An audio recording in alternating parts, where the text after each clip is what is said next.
think I'd remember after all these times.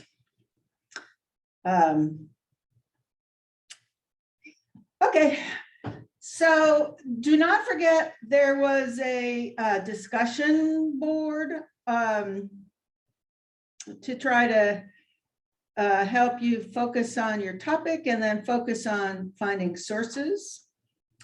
Another reminder I think I need to make, and this is probably for those who are on recording more than those who are here, but if you are absent, and then be sure to go watch the recording. And I will count you absent until you do the activity that I've identified to do as in lieu of attending. Once you do that, I will mark you as exempt, which will not affect the grades. In terms of the attendance at the end of the semester, it's going to be set so that you get 25 points if you have attended most of the time, and then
All right. You know, the speaker microphone system, this owl, it keeps turning off. And basically what I have to do is reboot everything. And I don't know what's going on. So let's hope that it stays like this on for the rest of the class. If it goes off again, I'll probably say we'll do something else. Let's see if, oh, all that was recorded. All right. So as I was saying, be sure you, if you happen to be absent, be sure you complete the absence activities, and there should be no reason for anybody to have anything other than full attendance. And you can definitely go in and do ones from previous times. All it takes is time. Okay, so the point of the discussions were to, you know, kind of get you going about the topic and then about finding sources. So how did it go to find sources? Strange, a little inconsistent with. It seems like I forget which area of the database or which database I'm in sometimes, and I kind of wonder why I keep seeing different sources pop up every time I search. That's an interesting thing. Notice with every search that you do, it does keep a history of your search. And then you can save that history in your folder. I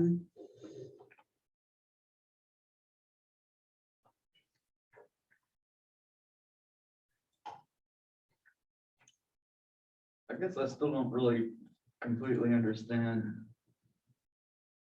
the relationship between the first search page on the Oppenheimer library and like some of the other databases. I'm still kind of trying to make sense of how they all interrelate. Well,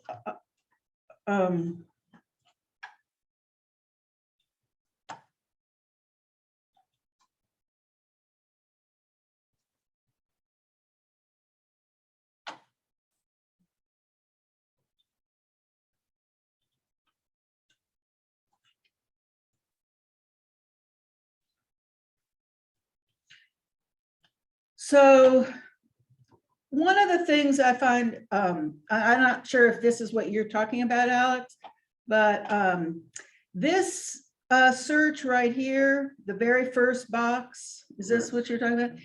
It, for some reason, is different from a data. It is somehow collecting, it is a tool created by EBSCO. And so it will get at EBSCO databases, but it is also selective. And I personally, at least in the area that I research, I find that it is so inconsistent between that and actually going into the databases that I discourage people from using it. That's just as an aside. So if that's what you're talking about, I totally agree. It is accessing different things. Yeah, but I also kind of tend to find a lot more results on that one. Most of them come up totally blank for anything, any of the different topics that I've tried. Okay. I don't know. There's Yeah. Well, we can take a look, maybe separate on, yeah. because your topic is just so different from everybody else. What kinds of were people who were able to find things? What enabled you to find things?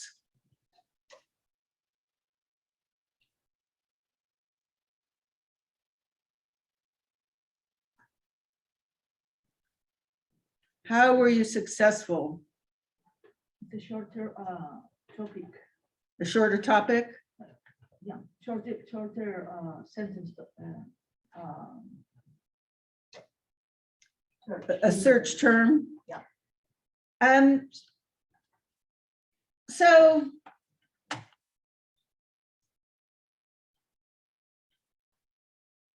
on Blackboard,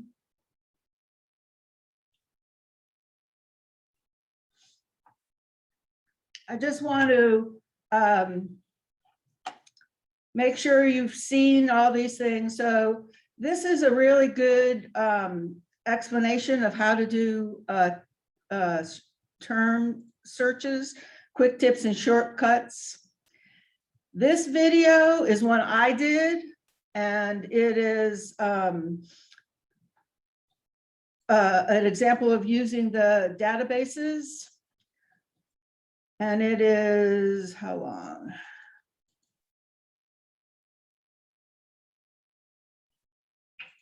To show you fairly quickly. I think we might take a look at that in a minute because that's 6 minutes. This using keywords and searching with Boolean operators are also very good.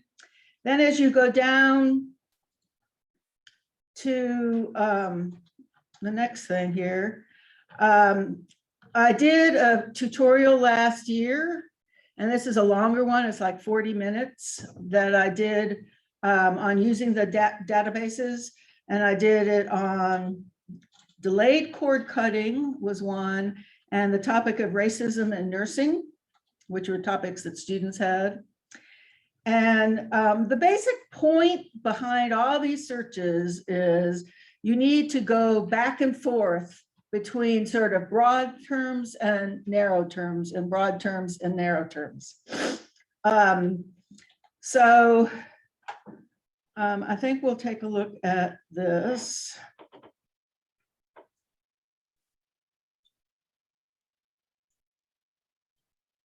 To show you fairly quickly a couple strategies for searching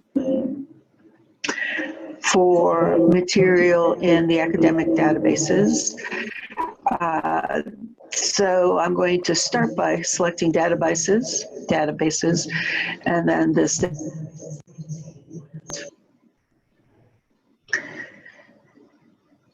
You can select your database by looking at the subject, or I find that a good place to start is Academic Search Complete. This is an EBSCO database. And one of the nice things about EBSCO databases is that EBSCO, which is a whole company, owns a whole bunch of other databases by topic. I'm not really sure what the topic would be for this. So I'm just going to stick with Academic Search Complete for now. And I'm going to use as a sample Samantha's topic, which is she wants to try to convince her city to add a restroom to a playground that she uses. And just as a starting point, I thought I'd simply type in playground and restroom as key terms. I'm not going to select a field, but be selecting a field are ways to narrow. So this would search for the author. This would search, the word would have to be in the title. Subject terms are like the tab terms, author supplied keywords, etc.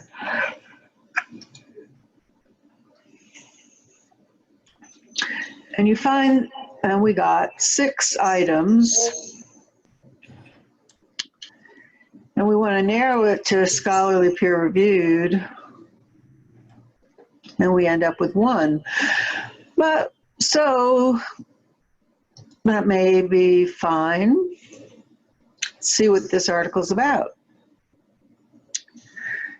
The benefit of neighborhood parks has been well documented, yet there is growing need for agencies to provide evidence beyond the anecdotal that demonstrates the impact of park renovations.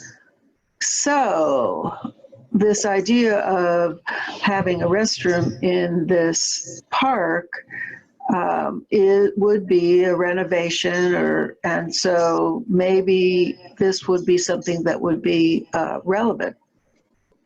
In fact, this article found that this research showed that when they upgraded a restroom and they upgraded parks, visitors were much more likely to attend and do physical activity and enjoy it, et cetera, et cetera. So that could be something useful.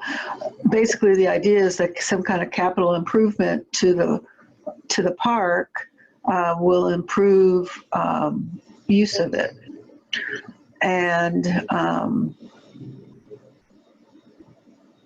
you can see here that you end up with a variety of search terms that might be useful. I think probably that's most useful in this particular source is the journal that came up.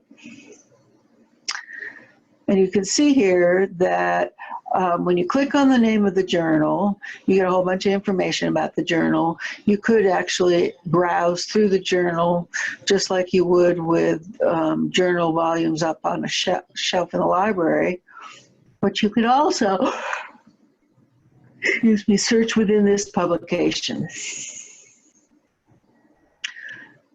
When you do that, when you click on that, what you come up here is the abbreviation JN in front of the title of the journal article in quotations. And then you still get other search boxes. And let's just add restrooms there.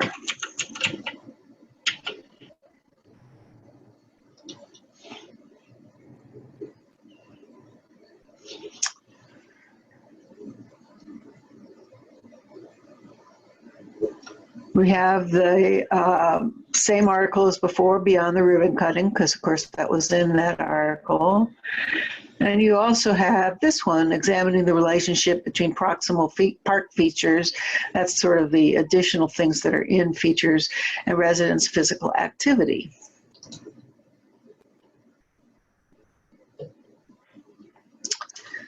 And it turns out that participants, data from the participants showed that having 5 facilities and 6 amenities, including a restroom, was significantly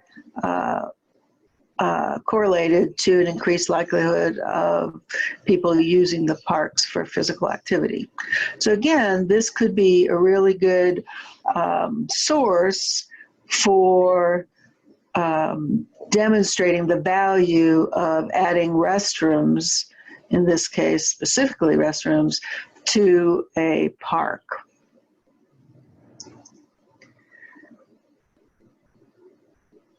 So that was an example of one way you can mine a good source once you find it.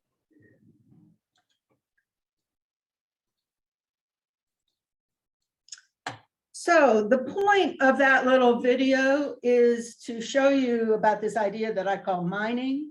That is, if you can find one good source that is related to what you're talking about, then you can use it to find other good sources. So first of all, I should say I started this topic with Academic Search Complete, which I tend to use as a starting point just to see kind of what comes up. Partly because it starts with A, so it's in the first list of all those long databases, long list of 188 databases that the library has. So one way you could expand that same search would be to go to the database, the subject matter database that came from. And any entry will also tell you what subject matter database is in it. So that's one way of expanding a search. this idea of mining is finding out, you know, using information within a really useful article to find other things. So one way is by using search terms.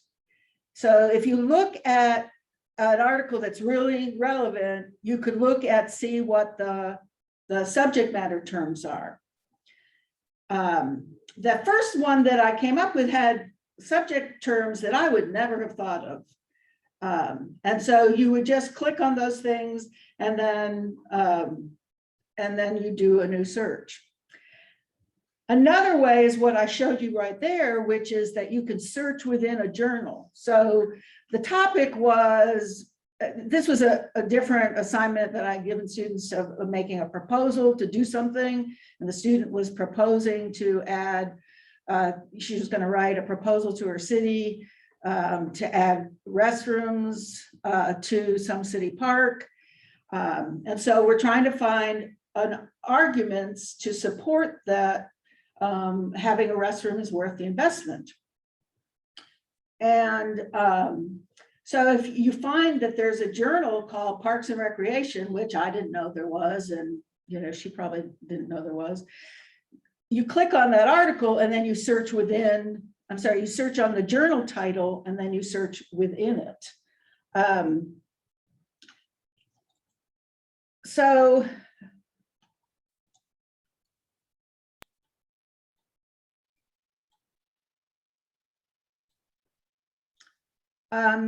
Mary Claire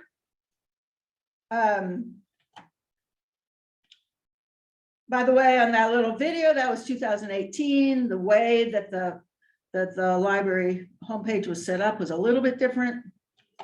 Now they have the databases listed down here. Mary Claire said she wanted to do something on telemetry. First of all, I didn't know what telemetry was. I had to look it up. But I found out it was this equipment that they use in hospitals to keep track of everybody. And it is a nursing topic. And so how did I say you find out what the best subject matter databases are for a topic? You use this box up here. You select the area. And CNOL complete was one of the first recommendations. By the way, on the right on the homepage, CNOL complete is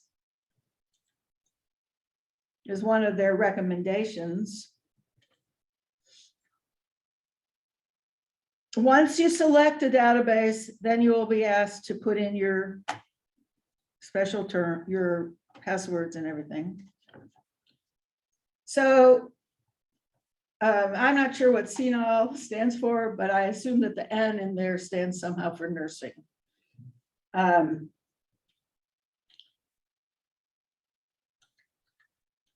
So Allied Health, maybe.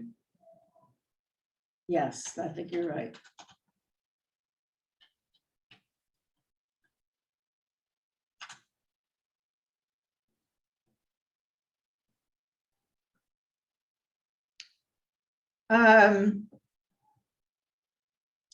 So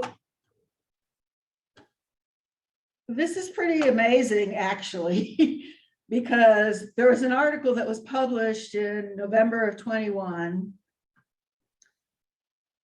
about telemetry. Like 1921. No, 2021, Oh. November of 2021. So the sorting that's default is by relevance. So because so it'll try to identify those most relevant to you. And then an alternate sorting is by date or source or author. In this case, I think this probably would come up as the most recent as well. So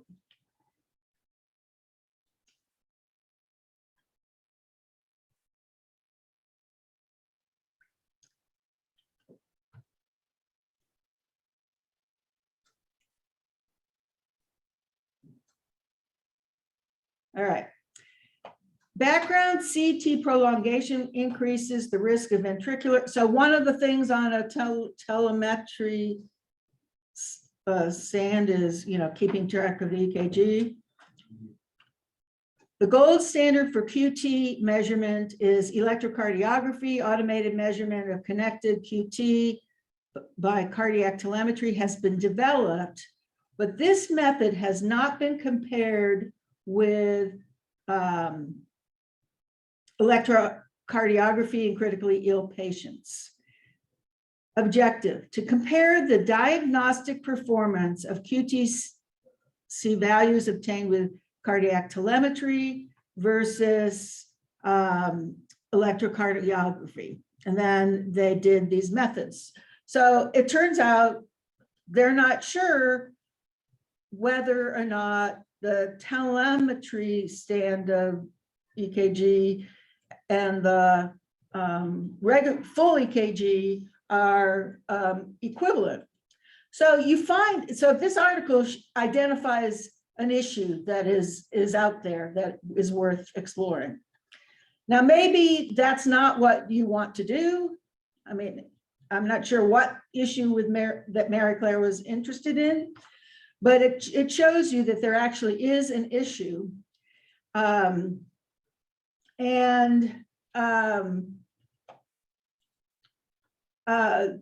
It tells you also what the some subject matter terms are.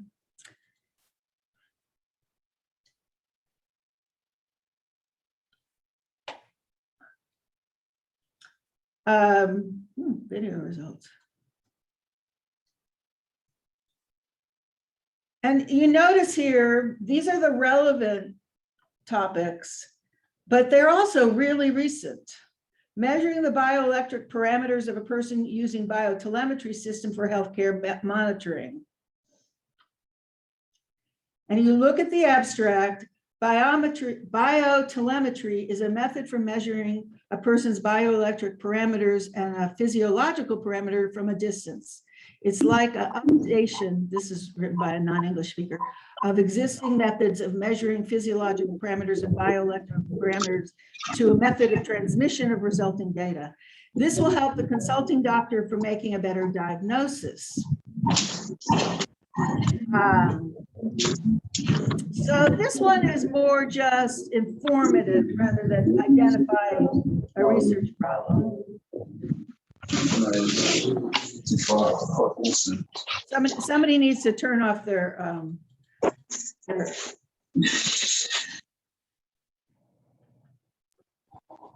and here, this one, optimizing telemetry monitoring for inpatient units using a gap analysis tool to standardize a telemetry program.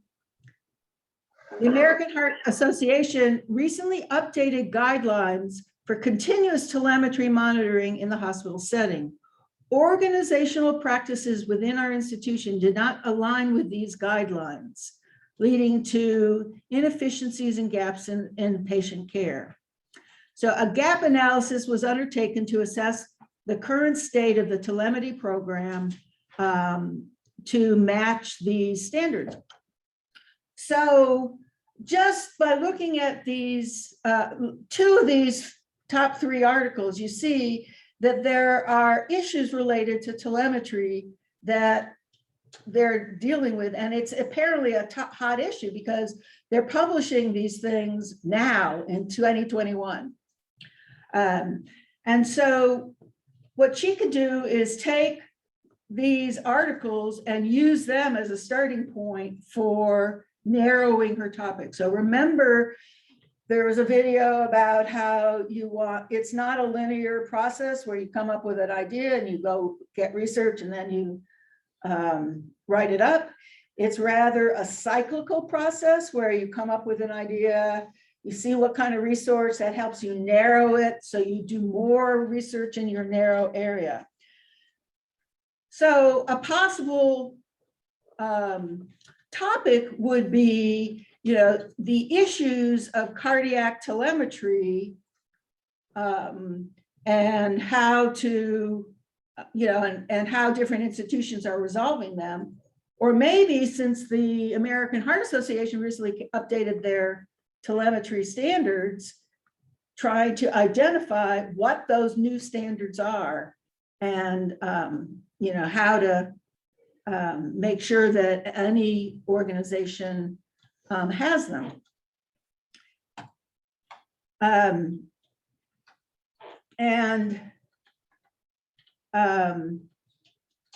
So perhaps she decides to do telemetry standards.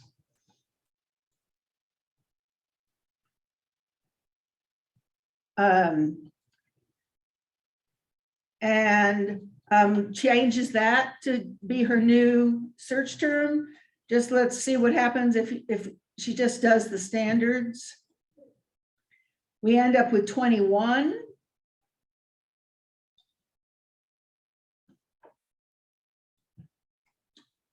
And we narrow to academic journals. That's 16.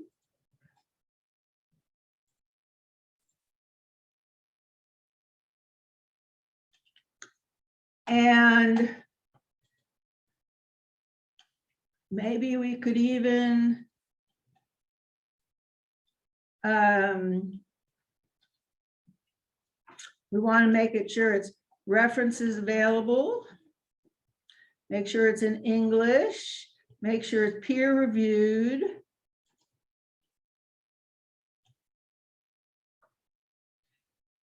Evidence-based practice is a term in nursing and social work and other areas that you will often find. And what that means is that there is some kind of research that is done in a scientific manner that supports the use of a particular practice. And that is the current value that is sort of expressed in hospitals and on health-related professions organizations. Okay, so that is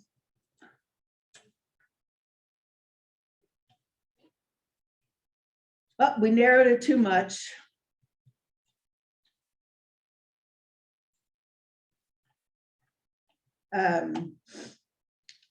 So I think we need to keep it. I don't know what I pressed because we should have at least gotten that.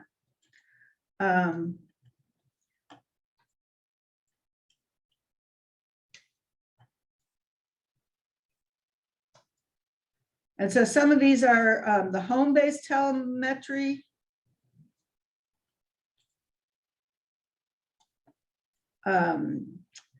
This is exploring the limitations and reliability. Development of evidence-based remote telemetry policy guidelines for a multi-facility hospital system. So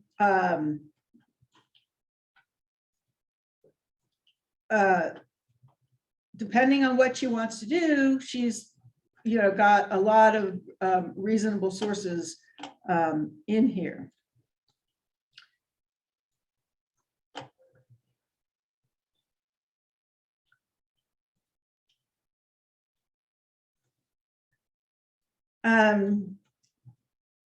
Okay. A second thing I want to talk about today is about annotated bibliographies.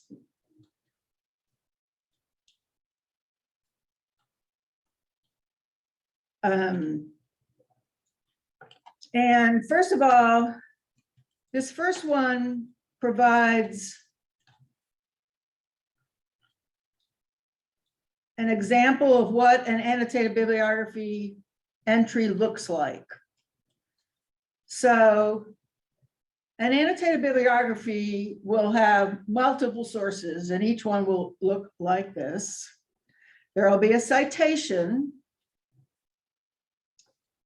And here is this citation by the author, Susan Booker. Notice this is not APA. How do you know this is not APA? Because The name is complete. Yeah, the first name and then is complete. This is done in MLA, which is the humanities one. But the same thing applies in terms of annotated bibliography. And then there's an annotation. Booker reports on the launch of a joint research program on the human and environmental health effects from spraying Agent Orange and other herbicides during the Vietnam War. And then just kind of explains it. So there's about, I don't know, 50 words in this annotated annotation.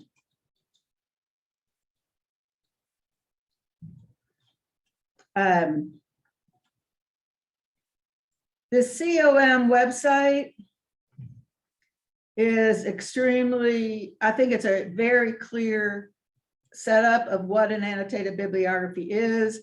And it even tells you how to do hanging indent using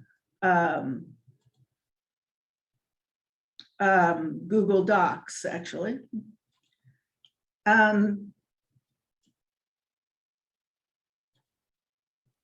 Maybe it's Google Docs. And it explains what you might include in it, qualifications of the author, the purpose of the work, the main points, and whether it is useful.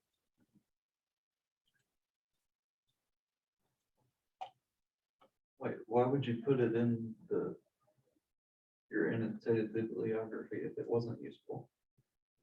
You're just saying what it's useful for. Oh, It's not a yes, no, it's a, okay.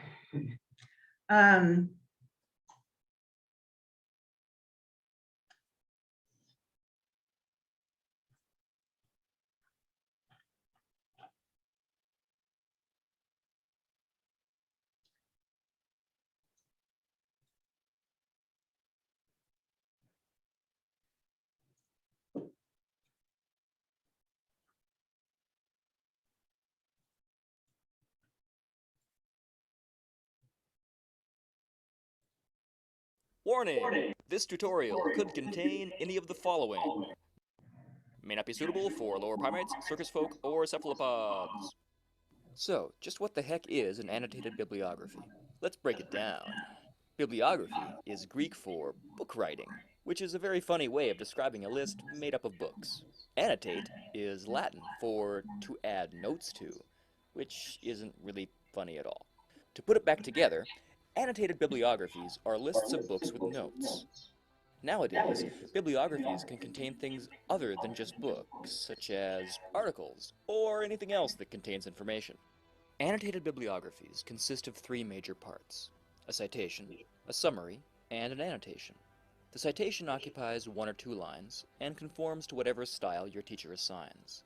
The summary should be no longer than 1 or 2 sentences and gives the reader an idea what your source is all about. The annotation is the rest, the meat of the assignment. This is where you give your source a big sloppy word kiss. You heard me. I said word kiss. You'll say why the source is great and how it ties into your final project. Nobody has ever enjoyed writing an annotated bibliography. Ever. They're tedious, detail-oriented, time-consuming, and less interesting than some other things. They also make you think really hard, which can be painful. If annotated bibliographies aren't any fun, then why do we need to write them?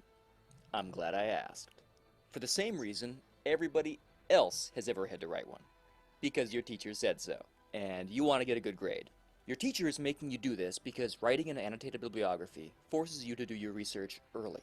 It also encourages you to be selective, to think about each source you choose, and to help you complete your final project on time. As if all these reasons weren't enough, this assignment is also a sneaky way of getting you to learn about research. Sure, we could just tell you the things you'll learn while writing an annotated bibliography, but we think it's much better to learn by doing, instead of listening to some jerk drone on and on, like we are in this video.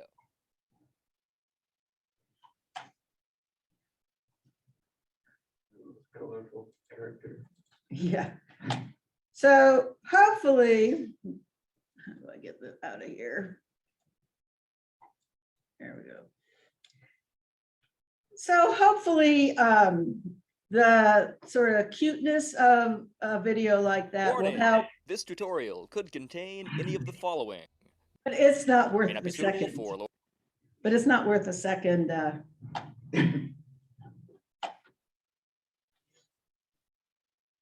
shot.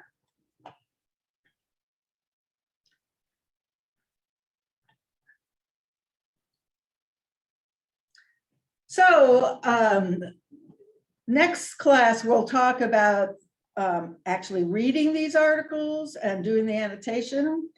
But this time, I want to remind you about some of the things having to do with APA documentation. So the papers that I am in the process of grading do have APA documentation. Many of you are doing a great job, but there's almost always some issues that people are having. One of the nice things about an annotated bibliography is you don't have to deal with the in-text citation. It's only dealing with the reference item. And so it will be probably a little bit easier. Another thing that's great about the annotated bibliography is that I've already narrowed it to a particular type of source, which is a lot more, which means that you'll be doing it all similar types of things. And, but we already talked about APA, but in this section here on week 12, I've given you a reminder of where some of the resources are that you can use to help you. And so this one is a general reminder of how to make an APA citation. And this one is from the APA Minutes series.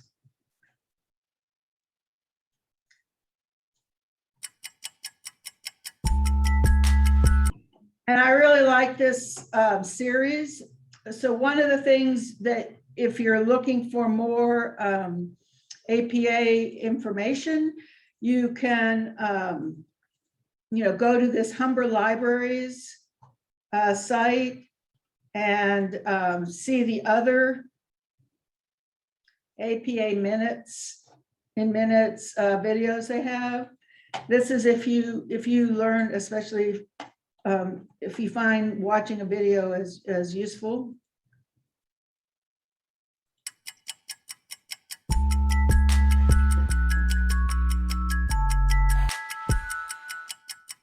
This is Humber Libraries APA. And notice that all these thousands of other similar things come up. You can definitely get yourself lost down a rabbit hole with videos on YouTube about any of these things. My recommendation is kind of stick with the ones that I've shared with you, because I've curated them, so to speak. I've looked at a lot of different ones, and I've found the ones that I thought would be the most useful. In minutes. This video will show you the basics on how to cite a scholarly journal article, often referred to as a peer-reviewed article, in APA format. So it will end up looking like this. To cite a journal article, you will need the author's name, the year of publication, the title of the article, the title of the journal volume and issue number, the page numbers on which the article begins and ends, and, if given, the article's digital object identifier, known by its acronym DOI. You may find it difficult to find all of this information. Be sure to look carefully throughout the article, or refer to the article source, such as the database you found the article in. Begin with the author's last name, comma, and initials. Follow each initial with a period. The year of publication is added next, in parentheses, and followed by a period. Now comes the title. In APA, capitalize the first letter of the title and subtitle. Capitalize any proper nouns. End with a period. Next, add the name of the journal in italics and follow with a comma. The volume number comes next, which is also italicized. Include the issue number in parentheses and again follow with a comma. The page range comes next. Follow with a period. Include the DOI for the article if it's given. Precede the DOI with HTTP. Let's stop and pay attention to something that most of the things in APA or any citation form have a logic to them. Honestly, I'm not sure what the capitalization in rules in APA are, that what the logic is, but this is what it is. And it's like the stoplight system. You know, we just agree that red means stop and green means go, and you're going to drive on the right side of the street in this country and the left side of the street in a different country. And there's no right or wrong to these. It's just the way it is. And everybody does it so that it makes it easier. So with a title of an article, that is a piece within a larger whole, with the title of an article, you do what's called sentence cap. And that is capitalizing only the first word of the sentence or phrase. If there's a colon, the word after the colon, a subtitle, is also capitalized. Research and outcomes at the Truth and Reconciliation Commission. Now, why is Truth and Reconciliation Commission capitalized? It's a proper noun. Because it's a proper noun. It was a particular thing. Sometimes, and in fact, often, the format in a particular journal is not the same as APA format. So it may show up as all caps, all words capped, but you just change it to the way it's required in APA. Then the title of the journal, that is the publication that this article is within, is the Canadian Historical Review, and it is italicized with regular title caps. Why? I don't know. And then the volume is also italicized, and the issue is not in parentheses. Again, why? I do not know. And it makes it a little harder because you have to go back and forth between italicized and not. Then you do a comma, then you do the pages without PP or anything. Now, those of you who learned how to do MLA in earlier lives will sometimes find it confusing because it's different. The name's different, where the date is different, the capitalization is different. Titles in APA are in quotation marks. How they do volume and numbers is different. It's just what it is. It's like driving on the left in the United States and driving on the right in England. TPS://doi.org/. If no DOI is available, provide a URL for the article. Look for a permanent or stable URL. Databases often have a permanent link button or generator. This is your APA citation for a journal article with one author. Scholarly journal articles are often written by more than one author. The 7th edition of the APA manual provides specific details on how to cite journal articles written by 2 authors, 3 to 20 authors, and more than 20 authors. To cite a journal with 2 authors, include the first author's last name and initials. Follow with a comma, space, and ampersand, and list the second author's last name and initials as you did with the first. The rest of your citation will be completed the same way as before. This is your APA citation for a journal article with 2 authors. When citing a journal article with 3 to 20 authors, you will again list the authors by last name, comma, and initials. Separate each author name with a comma, and include an ampersand before the name of the last author. The rest of your citation will be completed the same way as before. Your APA citation for a journal article with 3 to 20 authors will look like this. If you happen to have a journal article with more than 20 authors, list the first 19 authors using last name, comma, initials, and separate each author name with a comma. After the 19th author, use an ellipsis in place of the remaining authors' names. Do not include an ampersand. End your list of authors with the name of the final author listed in your article. There should only be 20 names listed in total. You can then proceed to complete the rest of the citation according to the steps outlined earlier in the video. An APA citation for a journal article with more than 20 authors will look like this.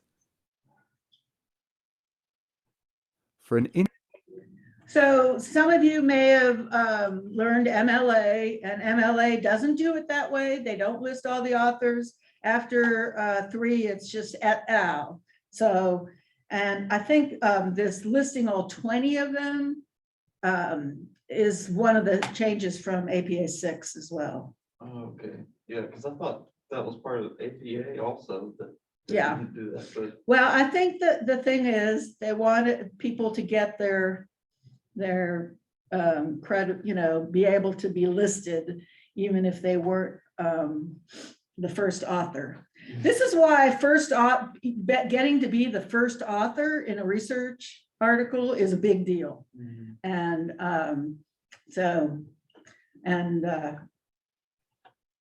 in-text citation at the end of a paraphrase, add the author's last name, comma, and the date of publication. Surround in parentheses and follow by a period. For articles with 2 authors, separate each author's last name with an ampersand. Articles with 3 or more authors can be cited in text by listing the first author's last name and following it with et al. And a period, which means and others. so for the in-text citation, which we don't need to use on this assignment, although the previous one you did, you can use et al. If citing a quotation from a scholarly article in text, be sure to also include the page number where the quote was found. Add a comma after the date, then P followed by a period, a space, and add the page number. Finish in parentheses and conclude with a period. If your quote spans multiple pages, add PP followed by a period and a space, and then Okay, so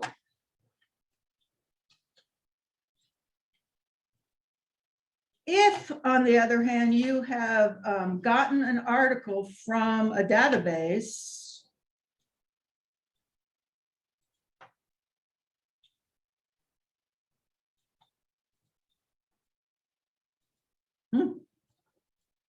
ULR library. Oh, okay. All right. So let's say we're going to use this optimizing telemetry monitoring for inpatient units using a gap analysis tool to standardize a telemetry program.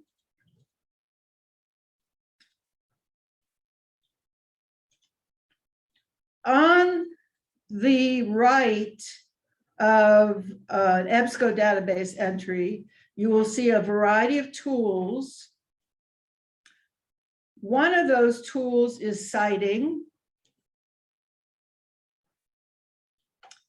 And you'll see here that this box comes up and they have a variety of different citation formats. We are looking for APA 7th. And here it is. APA 7th. References, so you know that the list starts with references. Then here are the authors. Here's the article.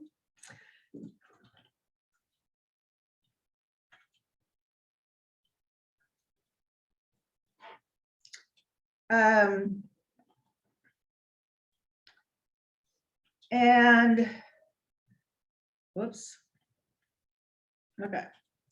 So we have Carey M, comma, Suter, comma, Z, comma, Kalaki, comma, T, comma, and Delgado, D.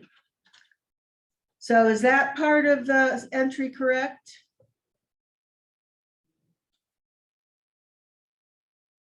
Multiple authors, up to 20, listed out in order, whatever the order is,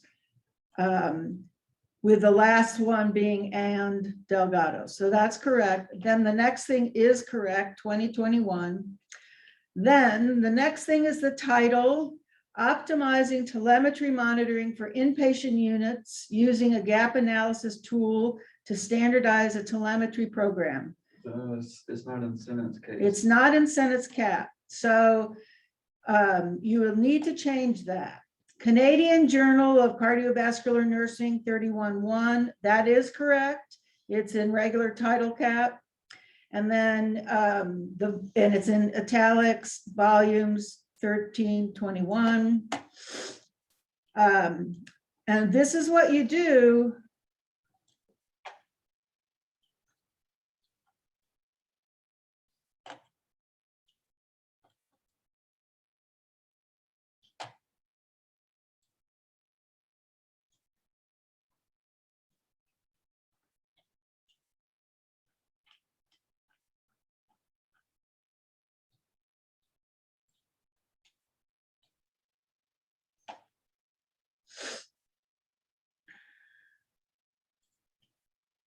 Whoops.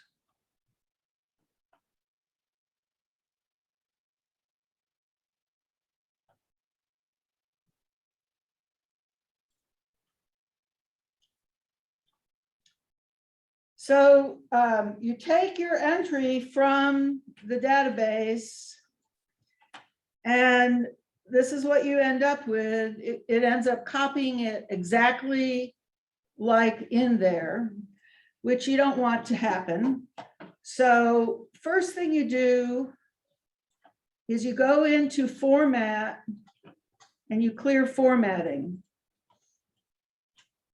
And that gets rid of that weird shading and the weird spacing.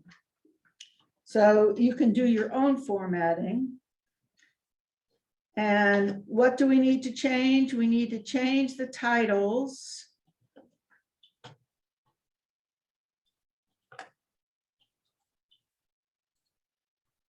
Or title.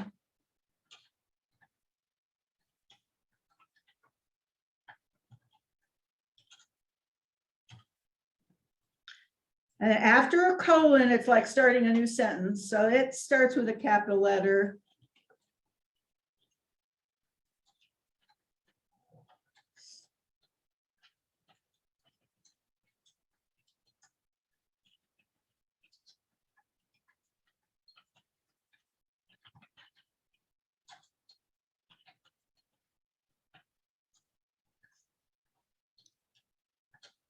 So I have to redo that now. It got rid of the formatting, which included the italics.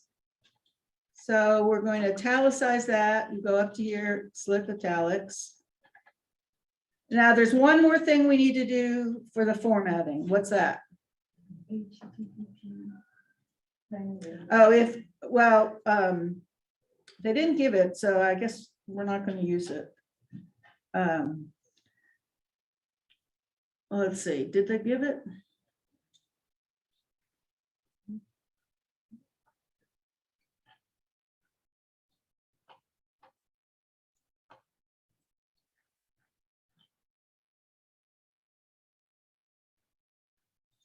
They did not give it. So what they say is you use HTTP, DOI or URL if given. In this case, it wasn't.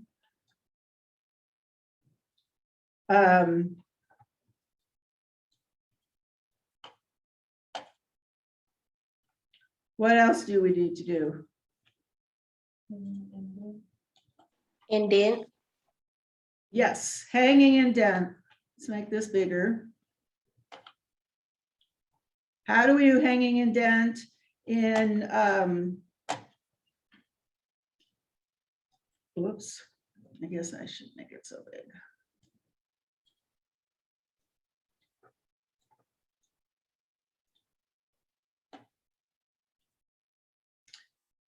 How do we do hanging indent in a Google Doc? And it's similar in Word. It's a little easier in Word.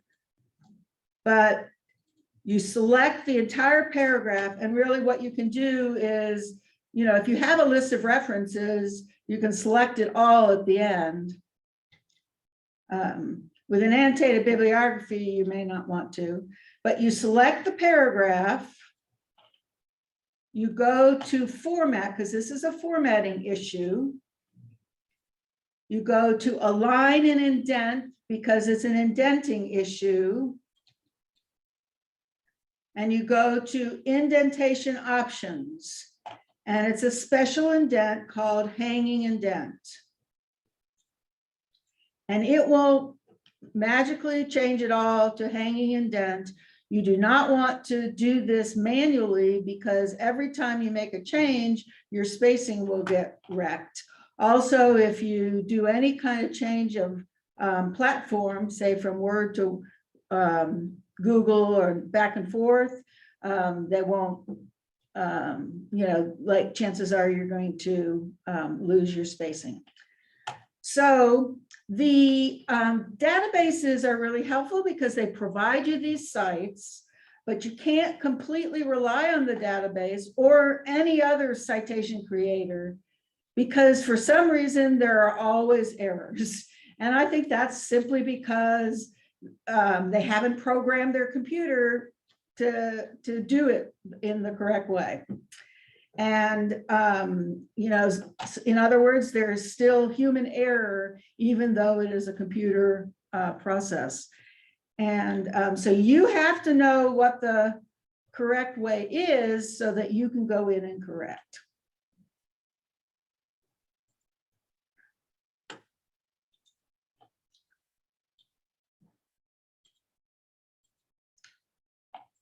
Okay.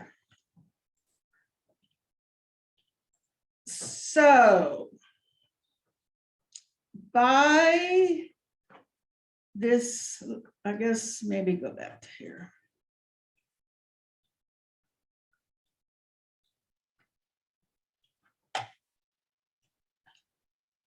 Where are we on this assignment? Oops, wrong assignment.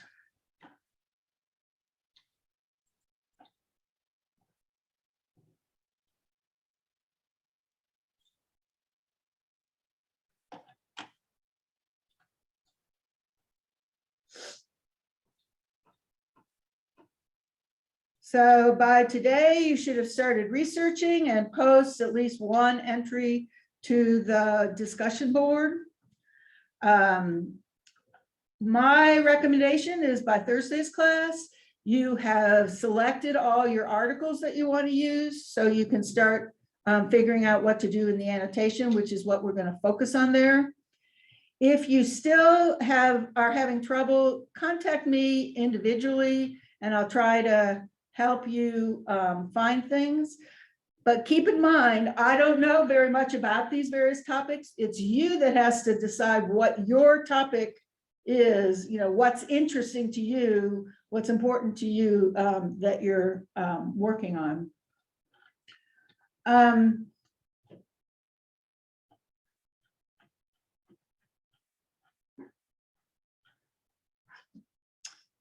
I wanted to show one last thing before we go.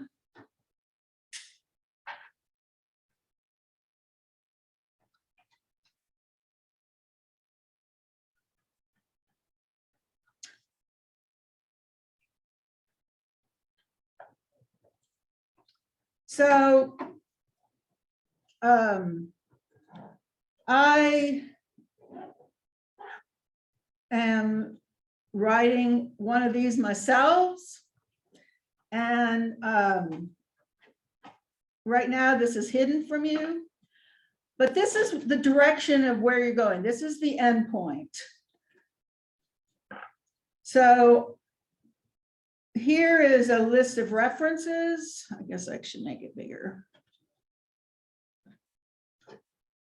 And I decided to do something on school violence and you know, what social workers can do to stop school violence. And so here are some articles that I found.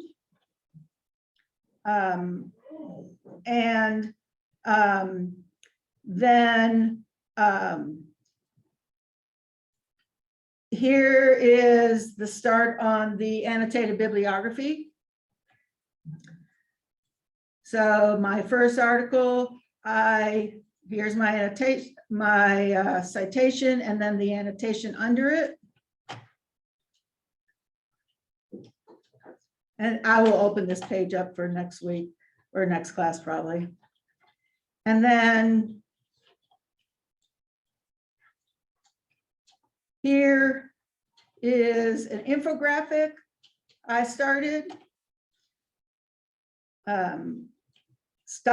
What do school social workers do? Stop the violence with ESPs, evidence support programs. And then, you know, here are the suggestions that I had. And then my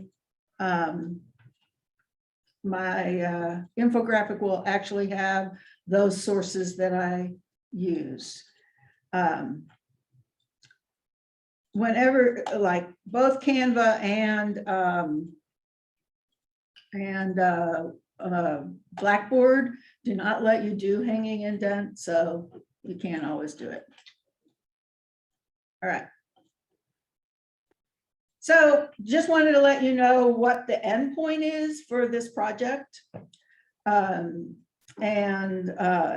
Now that we're in the middle of it.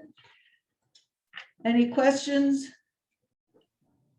Yes, Dr. Manson, is the second dread not until 11:59 p.m.? Yeah. I always set the deadlines as 11:59 p.m. unless it's something to do with a peer review that we need to get it around. Anything else? All right, so if you're really having trouble locating things, let me know and I will try to help. But remember, you're not going to just find it like there. You have to go sort of back and forth, it's expansion and contraction, expansion, contraction all the time, trying to find your material. All right, I will see you Thursday. Thank you.